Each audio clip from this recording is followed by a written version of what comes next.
So let's have a look at some induction questions where it starts to involve some fractions and proving that a series involving fractions is equal to some sort of sum. So we want to prove that this time 1 times 1 plus 1 times 1 over 1 times 4 plus 1 over 4 times 7 and all the way through to our general term of 1 over 3n minus 2 3n plus 1 gives us a sum that is n over 3n plus 1. So all those would sum to give us that sum.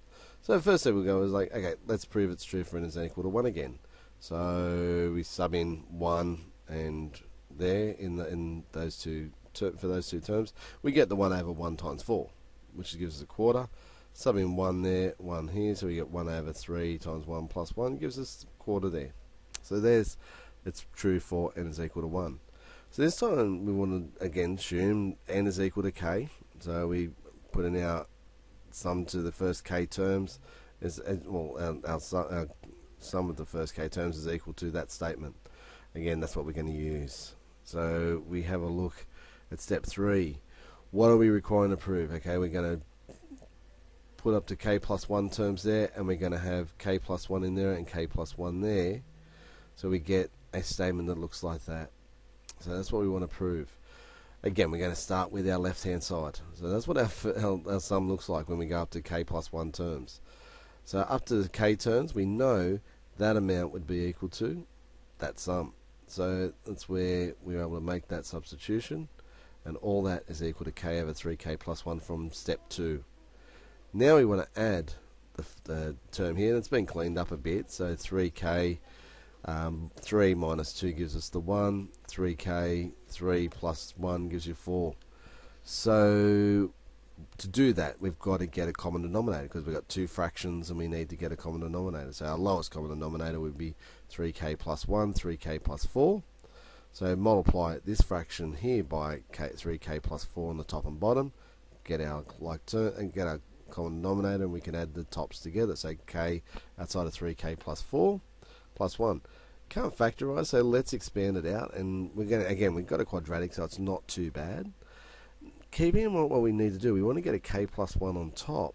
So if we see what we've got with our factorization here, we get a 3k plus 1, 3 and k plus 1 there, which means we can do some cancelling. That will cancel out. Gives us k plus 1 on 3k plus 4.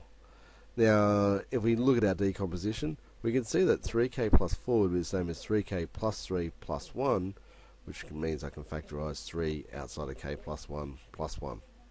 And we've got what we wanted to prove. So it's true. And so by step 4, we've proved it by induction. Let's have a look at another example. 2 over the 1 times 3, 2 over 3 times 5, 2 over n, 2m minus 1, 2m plus 1. So we've got that statement, and that will equal to that sum there. A little bit different, 1 minus 1 over 2m plus 1.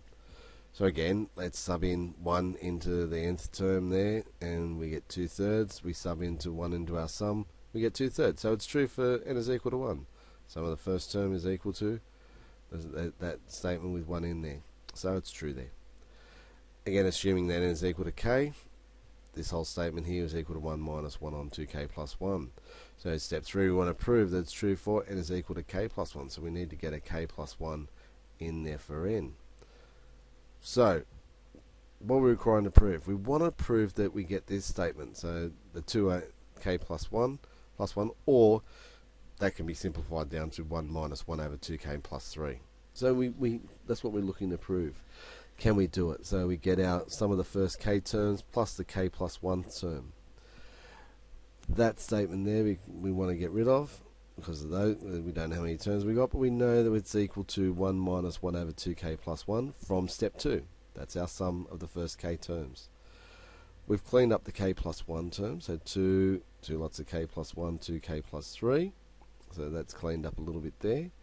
Now what we want to do is start to add some add the common denominator, get a common denominator and add there, because we want to come down to a statement like that. Now notice we want a 1 minus, so what we're going to do is leave the 1 minus by itself. It's already there, so why play around? Why do we don't need to get a common denominator here, because we want 1 minus something. So notice the 1 minus stays all the way through. It's not going to matter to us there.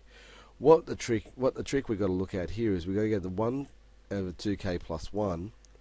So when we put it in the brackets, we're factorising the negative out. So notice it's plus here, but the term starts to be negative here because we factorise the negative because we've taken the 1 minus and then we've got everything else in a bracket there. Because again, we want to work at something like that because we want 1 minus some whole statement. So we want to start playing around with that to see if we can get down to what we're requiring to prove. So factorise out, factorise the negative out so that becomes positive, factor out a negative there so it becomes negative here. Now get our common denominator. We've got the 2k plus 1, multiply top and bottom of this fraction by 2k plus 3, which is what we've done there to get our common denominator. Again, expand it out, clean up our terms. 2k plus 3 plus minus 2 means we get 2k plus 1. We've got 2k plus 1 on top. They cancel.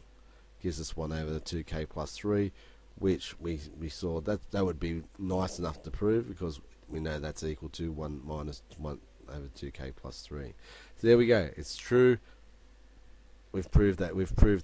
It's true for n is equal to k plus 1. So by step 4 again, we were able to say, yep, it's all true for all those different all the positive integral values.